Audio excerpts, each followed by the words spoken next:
This is the Justicefighter podcast. Justicefighter podcast. With attorney Gerald Griggs. Attorney G. Where we have conversations on social justice, civil rights, and political news that affects us all. Let attorney Griggs put you on game. Only on the Justicefighter podcast, y'all. This is Attorney Griggs at Justicefighter. We're here on Justicefighter podcast. We're excited to be here at Justice Media. And we have a great guest today. I'm fired up and excited to hear from her. She is the political strategist for New Order Human Rights Organization, and I'm so excited to have her on the podcast. So introduce yourself to the people and tell us, a little bit about yourself. Hello, everyone. My name is Maria Harris, and like Mr. Griggs stated, I'm the political strategist for New Order National Human Rights Organization, based out of Atlanta, Georgia, and hubbed in Marietta, Georgia. I'll give you a background of my duties. I assess views and agendas on a national, state, and local of our political leaders. I take that information back to the organization, to our president, who is none other than Gerald Rose. And once I give that information to him, I have given account about the information that I've given him, and we look at that information and we give it to the public. We give a positive outcome that will proliferate our communities, our businesses, our schools, our homes, and then just people as us as a whole, the people as a whole. So that's what I do. Okay, well, that sounds like a lot that you have to do. And so I'm excited to have you on. I've been working with Gerald and New Order for a long time. They've been doing great things in the community. Yes. And so I want to kind of talk politics. So, as a national political strategist, I know you're dealing with the presidential election, right? Absolutely. Okay, and so just today, we saw after the Selma, 55 years of Selma we just got back from, we saw a couple of the presidential candidates drop out of the race. Pete Buttigieg has dropped out, and now Amy Klobuchar has dropped out. And so what's been your observation of this discussion on the Democratic side trying to get to a nominee? Well, honestly, looking at Klobuchar, and I don't know how to pronounce his name. Buttigieg. Buttigieg. We'll just call him Mayor. We'll call him Mayor Pete. Yes. Well, let me tell you. Just looking at the presidential election and as a Democratic Party as a whole, and everybody that we have on the panel, and to be honest, I think that everybody that we have as panelists, as potential presidential candidates, I think they all play a significant role and could be wonderful, wonderful leaders of our nation, the United States of America. However, when you have someone like Donald Trump, who's already in office, you have to be very strategic in going forth and having a representative that's going to not only be Trump over himself, use his word against him, his name against him, that's going to be productive in strategic in gaining access to the White House. Once we get in, you got to be able to tear those walls down of what has already been built. He's done a lot of things, but there was a lot of good things that was there before he got there. These people dropping out of the race, if they had stayed in the race, it would have been a great divide, because they had some wonderful views and ideas. I was just looking at Klobuchar's her views and something that came to me through Occupy Democrat. It's a wonderful page that I look at on a Facebook, and she had a panel on there, and they had some wonderful ideas that they were bringing towards her, and she was answering like off the rip. She was giving it to them. They were talking about helping in the communities, the Republican bill, the taxes, health care. She was talking about all of that stuff. Wonderful, wonderful things. But to have her come in to take the people that she was going to have voting for her would have split the vote. We got to narrow it down and they knew that. And I think that's why these people dropped out. Yeah. And so also Tom Steyer also dropped out recently. So I see what you're saying. So basically, are you saying that because there is a schism between the far left and the moderate lane of the Democratic Party, you think they're consolidating the vote by dropping out so they can make the lane a little bit smoother for the moderate centrist Democrat? Yes, absolutely. They understand that the margin has to be narrow. They understand that. You can't have too many people. They all hear and see and experience exactly what we hear and experience. They do.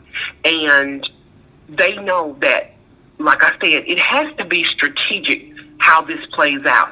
They know that Warren and Biden, and they know that Bernie, they know that the people are backing them 100%. Bloomberg and Tulsi Gabbard, yeah.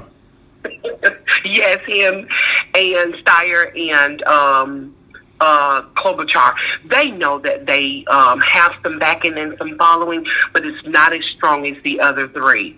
And if they can narrow it down to those three, then we have a real competition here, a real competition.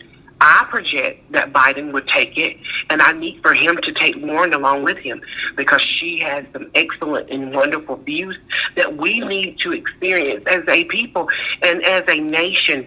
Bernie needs to go along with him, and he needs to find a way to bring all of them with him because they all really, really had some wonderful views through their debate. I loved and enjoyed each moment of it. It was really, really heartfelt to see them go at it, and really, really, Biden even became emotional during the last debate. He wanted to get so much in, but it was so much going on, and I just really was enthused about how it all played out, and they're doing a great job.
Okay.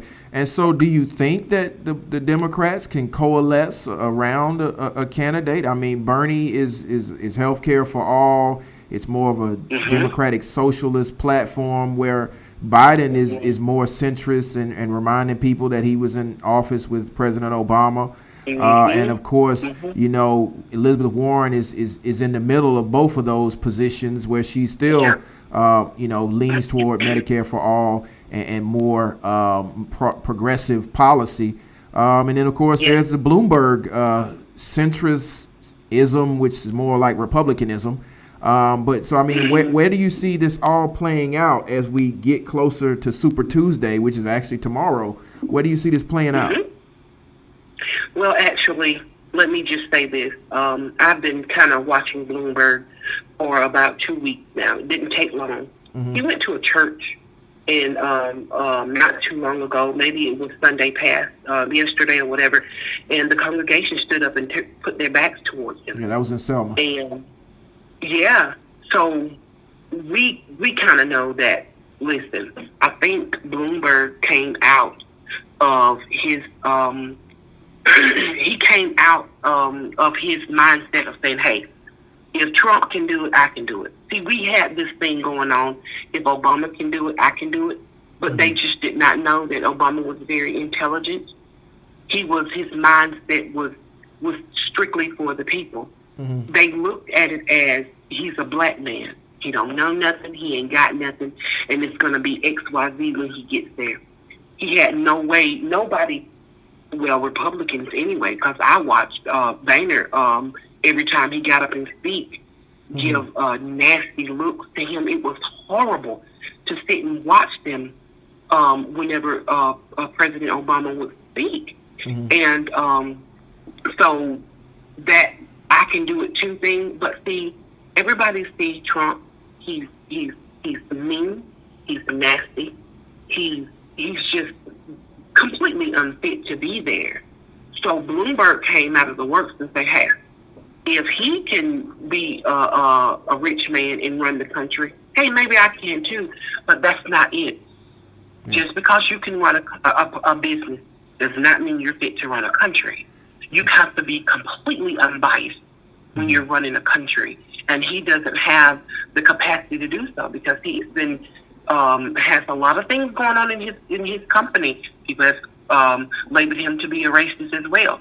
If he's elected, it's going to be pretty ugly.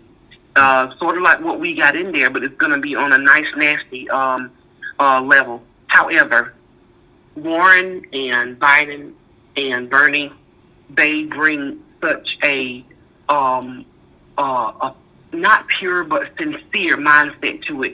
They really want this bad and to turn this country around. We're tired. The politicians are tired, and I honestly believe there's more people tired than just the one that turned his back on Trump to vote him as to be impeached. I forgot his name that quick. Oh, he didn't. What, you talking about the impeachment inquiry with all the Democratic individuals that were in the House? Is that what you're talking about? Yeah, and he didn't vote for Trump. He voted for him to be impeached. Oh, you talking about Mitt Romney? Mitt Romney, Mitt Romney. Yes, I'm so sorry. Mitt Romney. They're tired. People like Mitt, they're older. They know that it's time out for this rhetoric that the president is doing. It's something all the time. It's full of drama and long drawn out stuff. It's just too much. Yeah. And we have to get stability. We have to get the presidential seat and the whole idea of being the president. We have to get the integrity of being president back established. Okay. It has been completely blown out of the water. Okay. And we got to reestablish that some kind of way. Well, so, the kind of the reason why we got Donald Trump is that, back in 2016, 40 million Americans took the day off and didn't vote. So, I mean, coming from a national human rights organization, what do you think is going to take to motivate individuals to come out and vote? I know the 65 and up crowd are going to definitely vote, but, 21 to 45, what do you think is going to take to motivate them to get out to the polls? We got to push the ones that really believe and the people that believe that your vote matter. We gotta push. I'm trying to rally around a movement. We got this movement, and I'm trying to push it really, really hard.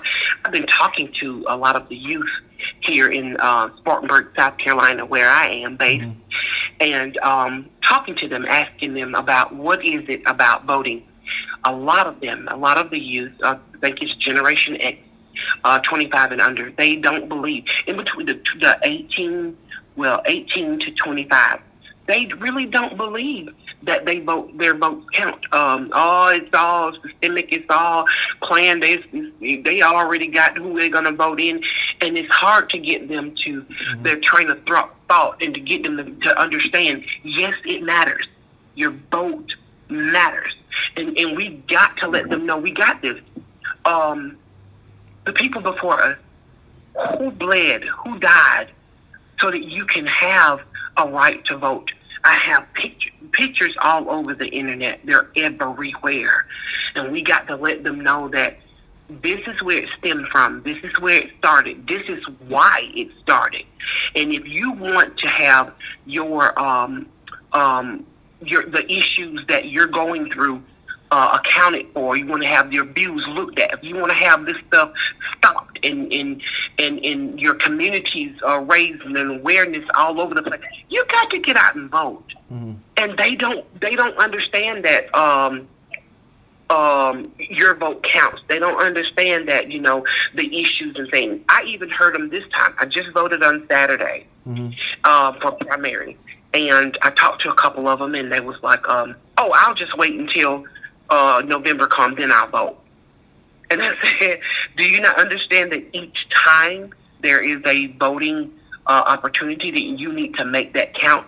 And I don't understand where it comes from. 2 times a year you vote for the primary, every 4 years, twice, primary and then the general election. Every 2 years you need to vote for the Senate and for the Congress and different things like that. And it's a young man. He's a rap artist, and I don't know his name, and I put him on my page. Yellow Pain. And to get out there. And he was talking about... His name is Yellow Pain. Yes. And he was talking about the different levels of government, what makes sense, and different things like that. Wonderful. And it's a way to get them out there. So we got to try. We got to push.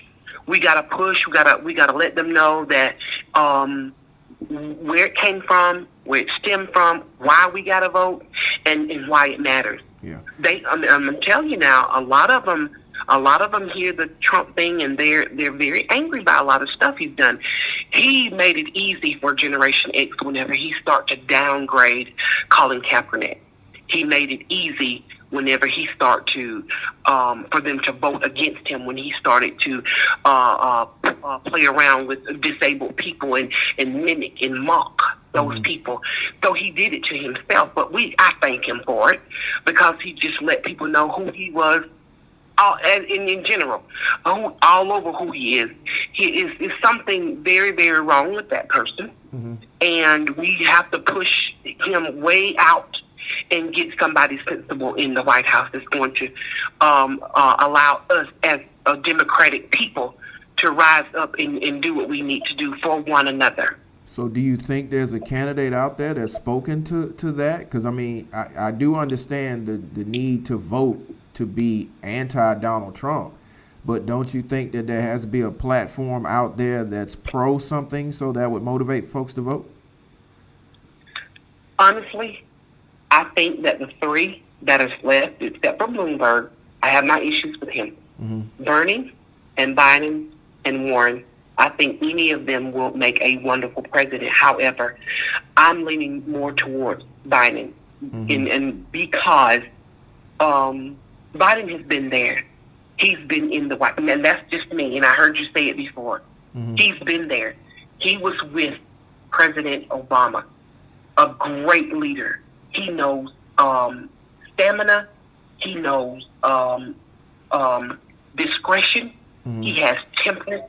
He knows those things. He knows what it's going to take when you're talking to leaders of other nations. He knows what it's going to take. He saw the things that Obama went through. He saw the walls that Obama had to tear down. Obama went to places, and people, they showed it on TV. They wouldn't even shake his hand when he came through. So he was a part of that. He got the Nobel Peace Award from President Obama. He knows what it's going to take. Warren, her policies are wonderful as well, and so is Bernie. But we got to have somebody that's going to know what it's going to take to not only triumph over President Trump, but that's going to lead our people once again to the victory of us as a people. Not just black people, everybody as a nation. We've got to push that. Mm-hmm. And so I guess, kind of following up on that previous question, it was a lot of people that were energized by, Obama in both elections. But do you feel, coming right after the South Carolina primary, do you feel that level of energy on the ground in South Carolina for change? Do you feel that? When it's now Biden won South Carolina, and he did an excellent job. He won it. I said he became very frustrated because he couldn't get everything he wanted out, and I understood that. He won that. I really honestly feel that we don't have the same energy that we have when it was Obama. It was more of the energy of he's a black man. He is smart and intelligent. He has something to offer. He has a beautiful family. He has an intelligent wife. And like some of the people said before, when the first 4 years that he was in office, we just want to see what he's going to do. Once he got in there and they saw that what he brought to the table, and it was a high level of respect, and he was very unbiased in his leading and the things that he said, and he was for everybody. Then everybody was willing to vote for him again. Now, I haven't heard anything like that about this. I think more people are on the ticket with Biden because of Obama, but a lot of people are rooting for Bernie as well. He has a higher reputation than Warren does, but she is on fire. She is really on fire for this. I would love to see Biden become our president and bring Warren along with him. Bernie has some. He has some. I don't know if it's eccentric views, especially about medical marijuana, and it's just a lot of things. He said once he get in, he's going to legalize marijuana as soon as he get in there. I think he needs to take a step back and just kind of chill for a minute, especially when it comes down to that, and just wait a minute. But it has to be more than this legalizing marijuana. It has to be other things. But that seems to be, I guess, what he feels that the black community wants. Everybody wants to get the black vote. They know that there are millions of black voters out there. They know that. And if they can get the black vote, they know that they have an opportunity. They know that. Well, let's drill down on that. I'm sorry? Let's drill down on that issue of getting the black vote out. So we were in Selma yesterday, and for the 55th anniversary of Bloody Sunday, which of course was the march from Selma to Montgomery that was unsuccessful when the Alabama State Patrol beat the peaceful protesters. And so thousands of African Americans were there from all over the South. Most of the presidential candidates were there except for Bernie Sanders. And so I guess my question is, if Bernie Sanders is going to motivate young African Americans, middle-aged African Americans, and older African Americans to vote for him, why do you think he decided not to come to Selma? To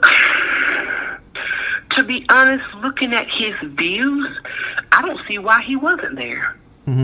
The different things and the different topics that he has said, hopefully there was something going on with his family that he had to attend to, just, on the humanistic side of it all. But according to what I have been reading about Bernie, according to the things that I've seen in judging his character, I really don't know why he wasn't there. And does it speak volumes for him? Only until he speaks up about it. only until he says, this is the reason why I wasn't there. This is the reason why I didn't show up. But only until then, and then you can say, that's not a good enough. That's not a good enough answer. But Bernie has been on the ticket to on the Black American ticket to really restore a lot of faith back into the judicial system and into the political standpoint as leadership is concerned. And he wants it bad. And he said that he wants it bad.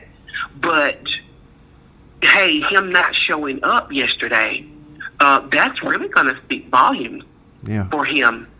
And a lot of people are going to question that. But honestly, to be honest, I would have thought he would have showed up. Yeah. And so with him not showing up, it's going to speak volumes. And until he says why, then why he didn't come.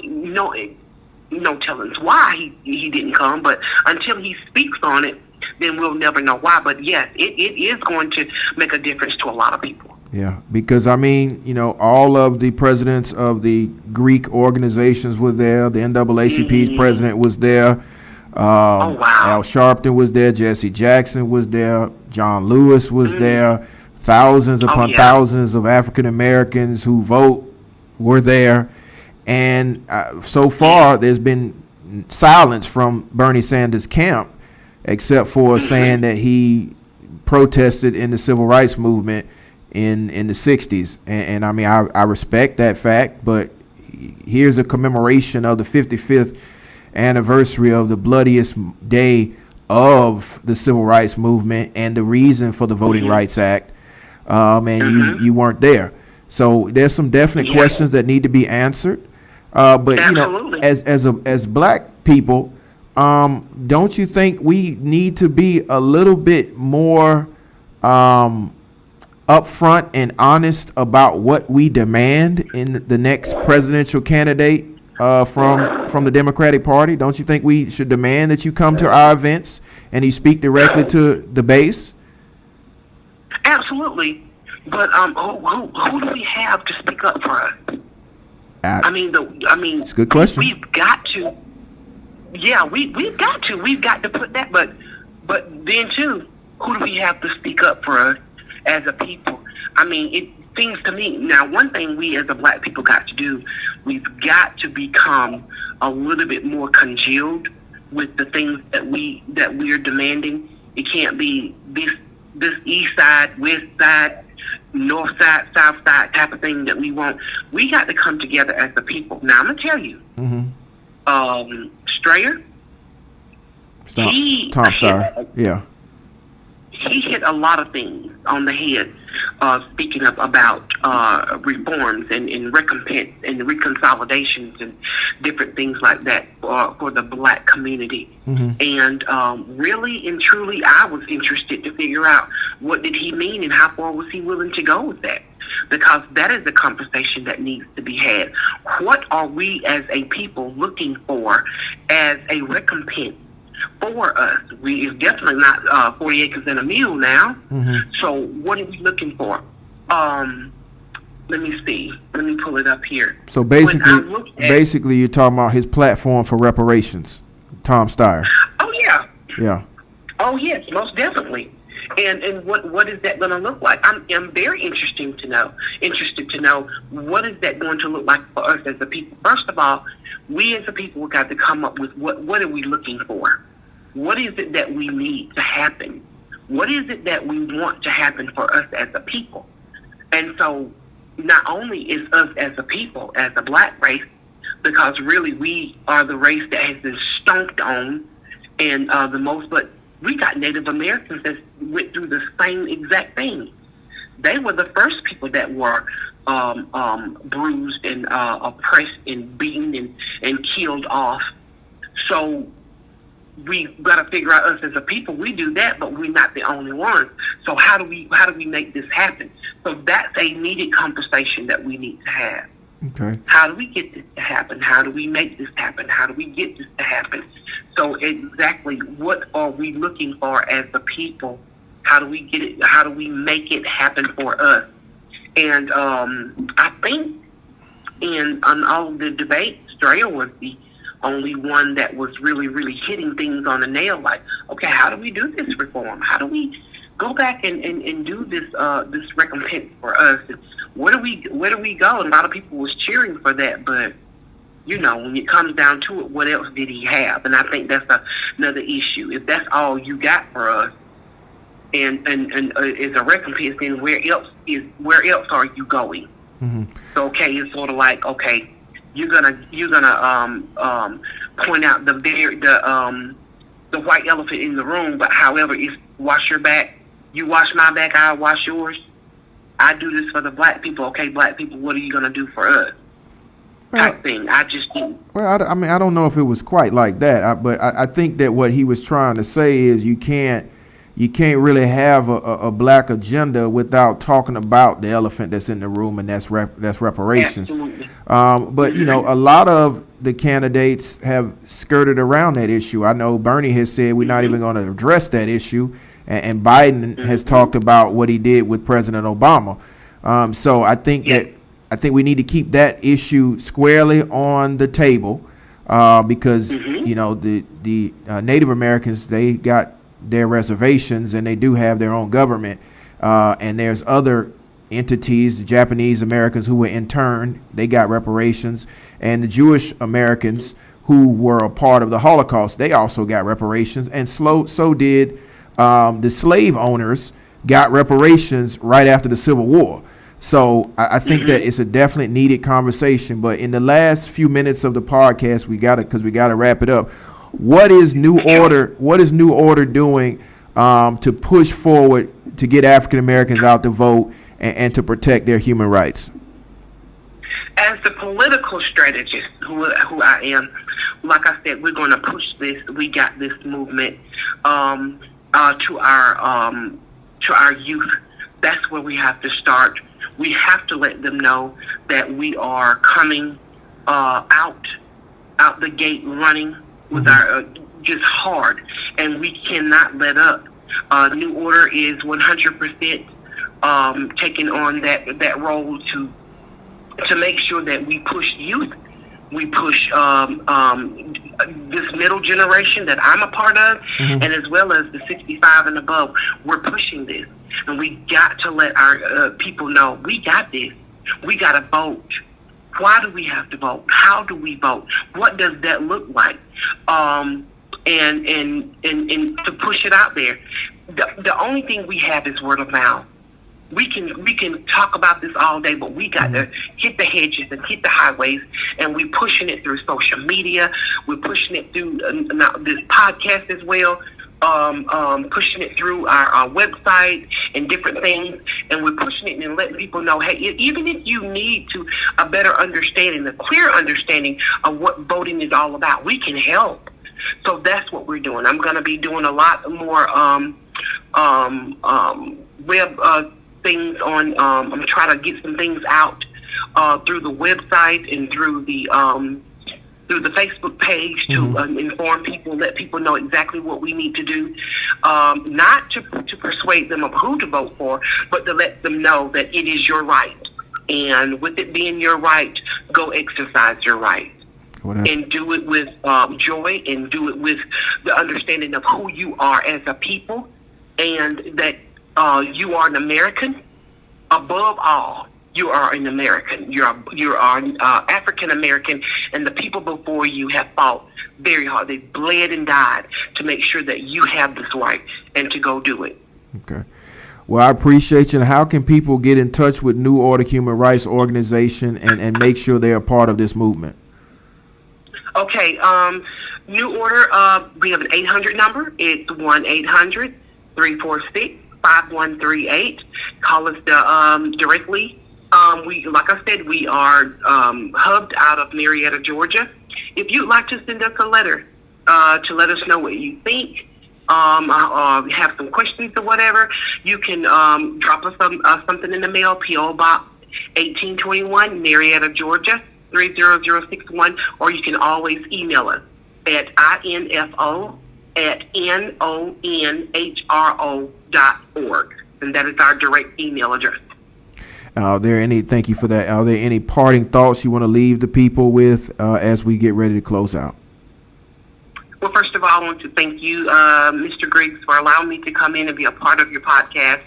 And secondly, I would like to tell everybody that please go out and vote. It is your absolute right to get your views looked at and make sure that you exercise your right. It's a privilege as well.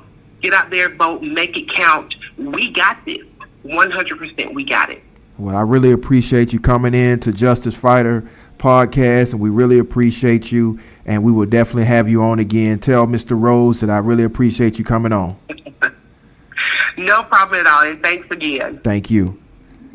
And so again, this is the Justicefighter podcast. This is Attorney Gerald Griggs, the Justicefighter. You just had the political strategist for New Order Human Rights Organization on the pod. She dropped some gems of information on the reason why we have to vote. There's some important dates coming up. If you're watching this in Georgia, we have the presidential primary. Early voting started today, goes all the way until the voting day, which is March the 24th. We have Super Tuesday, which is tomorrow. So many of you who are watching this will either have already voted or in the process of voting in 8 states, including California and Texas.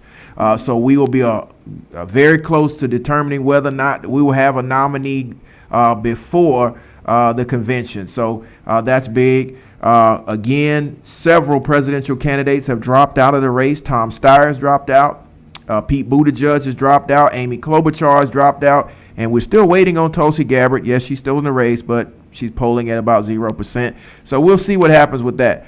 But again, this is a podcast, Justicefighter podcast. We're going to bring you all the information that you need to know about this presidential election, as well as the state and local elections, as qualifying started for the November election here in Georgia, where we had our U.S. Senate candidates qualify. We had judges qualify. We had state reps and House reps qualify. So we're going to bring you this stuff step by step so you can be broke down in the process. And I want to leave you with this.